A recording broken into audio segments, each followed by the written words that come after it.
तो आज हम लोग सीखेंगे इंटरनेट का concept of internet and W W W, यानी कि डब्ल्यू डब्ल्यू डब्ल्यू क्या होता है और आपका इंटरनेट क्या होता है। इस टॉपिक पर आज हम लोग बात करेंगे, ठीक है।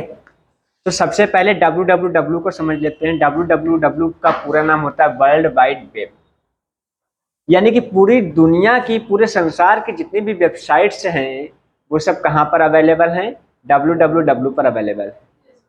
जिसे आपसे कई बार ओ लेवल में ये क्वेश्चन पूछा जाता है कि W3 किसे कहते हैं। तो W3 का पूर्ण रूप होता है वर्ल्ड वाइड वेब, या इसे वेब भी कहते हैं। अब इंटरनेट का आविष्कार कब हुआ था? इन 1989 ईस्वी में। किसने किया था? टिम बर्नर्स ली ने। तो इन्होंने ही इसका www का आविष्कार किया था। अब आप देखते होंगे कि दुनिया में करोड़ों वेबसाइट्स हैं, है या नहीं? तो इन करोड़ों वेबसाइट्स को कहाँ पर रखा गया है? www पर। इसीलिए क्या होता है कि जैसे आप कुछ भी सर्च करते हो, मान लीजिए आपने सर्च किया व्हाट इज कंप्यूटर, तो वो कहाँ जाएगा?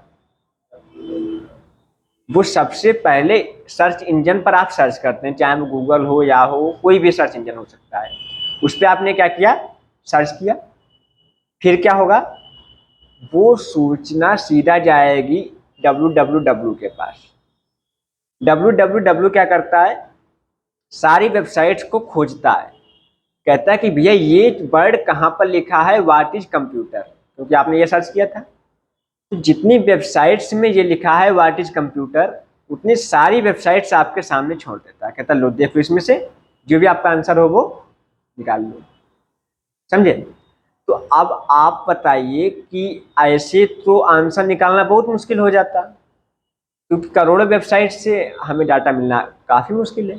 इसीलिए इंटरनेट क्या करता है, यानी कि जो आपने एग्जैक्ट पूछा था व्हाट इज कंप्यूटर, तो जिससे उसका टाइटल मैच करता है, जो SEO सर्च इंजन ऑप्टिमाइजेशन में सबसे टॉप पर होती हैं, उन वेबसाइट्स को क्या करते हैं? टॉप पर देते हैं।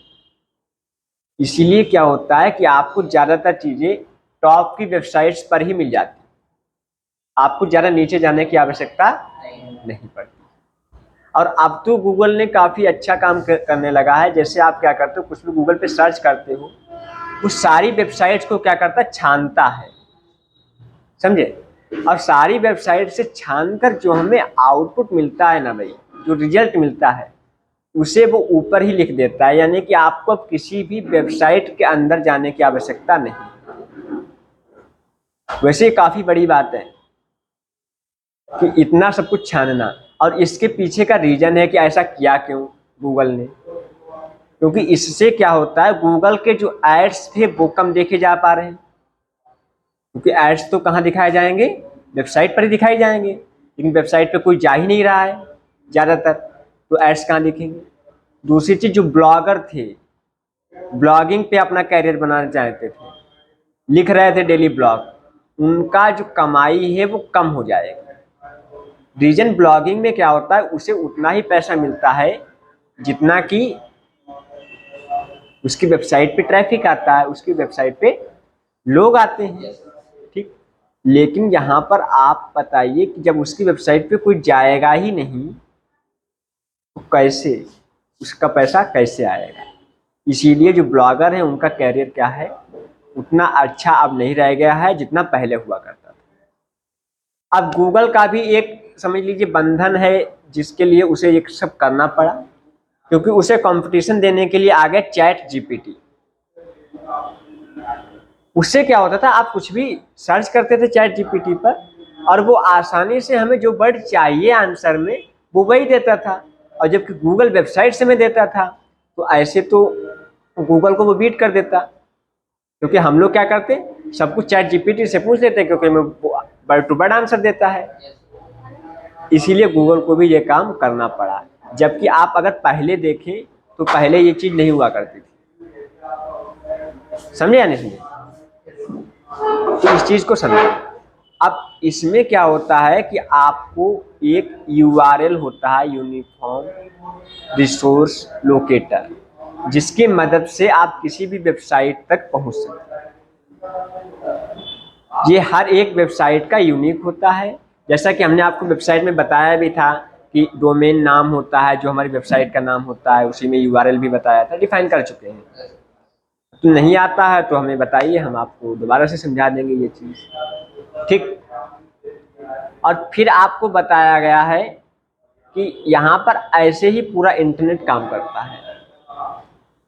एक चीज़ और भी कॉन्सेप्ट होना चाहिए कि आपका मोबाइल है रेडमी, इनका मोबाइल है सैमसंग, इनका मोबाइल है वीवो, तो क्या सारे लोग एक ही चीज़ सर्च करते हो? नहीं सर्च करते हो। तो इससे क्या पता चलता है कि भैया जो भी आप सर्च करते हो ना, उसका आंसर आपको ही मिलता है कि नहीं? तो आप बताइए, क्या उसका आंसर आपको ही क्यों मिलता है? आपने अगर सर्च किया कि व्हाट इज कंप्यूटर, तो इनके मोबाइल पे क्यों नहीं चला गया? या इन्होंने सर्च किया तो आपके मोबाइल पे क्यों नहीं चला आया? क्योंकि आपको पता होना चाहिए कि आपके मोबाइल का एक यूनिक आईपी एड्रेस होता है। आईपी एड्रेस का मतलब है इंटरनेट प्रोटोकॉल। ये एक रूल होता है जिससे आपके मोबाइल को पहचाना जाता है। इसीलिए जो भी आप भेजते हो इंफॉर्मेशन, वो आपके एड्रेस से जाती है, और www क्या करता है, उसी एड्रेस पर आंसर भेज देता है। इसीलिए ये गलती कभी नहीं होती, नहीं तो ये गलती हो सकती थी, समझे? जैसे पहले डाक चला करते थे, आप क्या करते थे, पोस्ट ऑफिस में आप गए, डाक खाने में पत्र डाला, अपना एड्रेस लिखते थे, और जिसे भेजना है उसका एड्रेस लिखते थे, और अगर कोई उधर से रिप्लाई आता था तो उसी एड्रेस पर आ जाता था। तो इसी चीज को समझो बस। ऐसा ही करता है हमारे साथ www, इसीलिए ये गलती कभी नहीं होती है, समझे? अच्छा, दूसरी चीज ये भी आप लोगों ने देखी होगी, इंटरनेट पे जो चीज आप सर्च करते हो ना, चाहे वो यूट्यूब हो, चाहे वो आपका इंस्टाग्राम हो, और चाहे आपका गूगल, जो चीज आप सर्च करते हो आपको उसी से रिलेटेड चीजें दिखाई पड़ती है। जैसे आप मोबाइल में क्या करते हो, यूट्यूब पर डेली कॉमेडी के वीडियो देखते हो, तो क्या होगा कि जितनी बार भी आप मोबाइल ओपन करोगे यूट्यूब, आपके सामने कॉमेडी ही ओपन हो।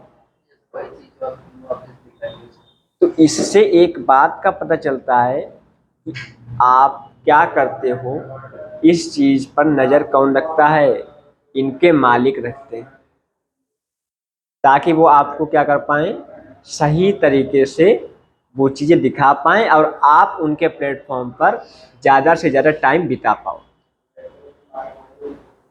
समझे? इसीलिए क्या होता है, अगर आप अपना यूट्यूब ओपन करो तो आप 2-3-4 घंटे बिता दोगे, पता भी नहीं चलेगा टाइम। और अगर आप अपने दोस्त का ओपन करो तो थोड़ी देर चलाओगे, मन नहीं लगेगा, कहोगे दे दो, ले जाओ। तो ये वो लोग तो अपने अच्छे के लिए यूज कर रहे हैं। इसीलिए क्या होता है, अगर आप कुछ भी सर्च करते हो तो सर्च पे विशेष ध्यान रखो कि फालतू की चीजें सर्च ना करें,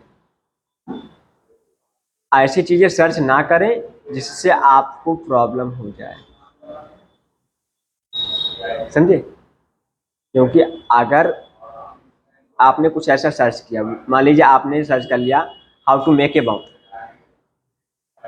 तो उससे क्या होगा, आपको बम से रिलेटेड जानकारी मिल तो जाएगी, लेकिन तुरंत उसे पता चलेगा कि आप बम बनाने की कोशिश कर रहे हो, और तुरंत आपके पास आपके चाहने वाले आ जाएंगे खाकी वर्दी पहनकर, और आपसे पूछताछ होगी, और अगर आपने एक सटीक आंसर नहीं बताया उन्हें, तो वो आपको अपने घर लेकर जाएंगे, ठीक। वहां जाकर आपकी खातिरदारी भी हो सकती है।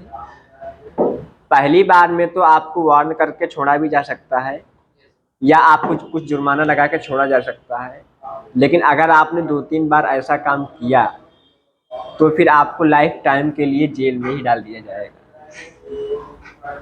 समझे? ऐसी कोई भी चीज अगर आप सर्च करते हैं, अब अगर आपको ये जानना है कि हम क्या ना सर्च करें गूगल पे, तो गूगल पे जाओ और उसी से पूछो कि गूगल पे क्या क्या नहीं सर्च करना चाहिए, क्योंकि सारी चीज़ें हम यहाँ पर ओपनली आपको नहीं बता सकते। कुछ चीज़ें ऐसी होती हैं जो आप खुद देख लो तो कोई दिक्कत नहीं, लेकिन अगर सामने वाला दिखाए तो दिक्कत होती है, समझे। इसीलिए आज आप सब लोग क्या करोगे, इस चीज़ को सर्च करोगे जाके कि हमें क्या नहीं सर्च करना चाहिए और क्या सर्च करना चाहिए। आप सर्च कर रहे हो हाउ टू हैक एटीएम, ठीक, तो ये गलत चीज़ें हैं। इसीलिए क्या होता है, जो लोग इससे रिलेटेड इंफॉर्मेशन देते हैं उनका भी अकाउंट ब्लॉक किया जाता है। पहली बात तो ये चीज़ें इलीगल हैं, आप लोग लीगल काम करें तो ज़्यादा अच्छी बात है, क्योंकि इलीगल तरीके से क्या होता है ये सब जानते हैं, समझे। एक लोग होता है जो सीढ़ियों से उतरता है नीचे, उसे टाइम लगेगा, और एक लोग क्या करते हैं छत से डायरेक्ट कूद गया, वो जल्दी नीचे आ जाएगा। हाँ, लेकिन वो कैसे आएगा, सीढ़ी वाले का तो पता है कि वो टाइम भले ही लगाए लेकिन सही सलामत आएगा, और लेकिन जो डायरेक्ट कूद गया उसका क्या रहता है कि भैया वो डायरेक्ट कूदने का मतलब है कि कोई प्रूफ नहीं है कि वो सही सलामत आएगा, है कि नहीं। तो अब आप पे डिपेंड करता है कि आप क्या चाहते हो। अपने आप को सुरक्षित रखना है तो वो काम ना करो जो इंटरनेट ने आपको मना करके रखे। जैसा कि हमने आपको उस दिन भी बताया था कि इंटरनेट के कुछ नियम हैं, उन्हें आप फॉलो करो। ज़्यादातर लोग क्या करते हैं, उन्हें इंटरनेट के नियम पता ही नहीं, बट आप लोग तो पढ़ते हो इंटरनेट, इंटरनेट के बारे में जानते हो, तो क्यों जानना चाहते हो भाई। अब सर्च करना तो आपको आता ही है, तो जरूरत क्या थी। लेकिन हम आपको ये सब बता रहे हैं तो क्यों बता रहे हैं, ताकि आप लोग इस चीज़ को फॉलो भी करो, समझे। तो ये है पूरा इंटरनेट का कॉन्सेप्ट, और इसी में आपका www आता है। क्लियर।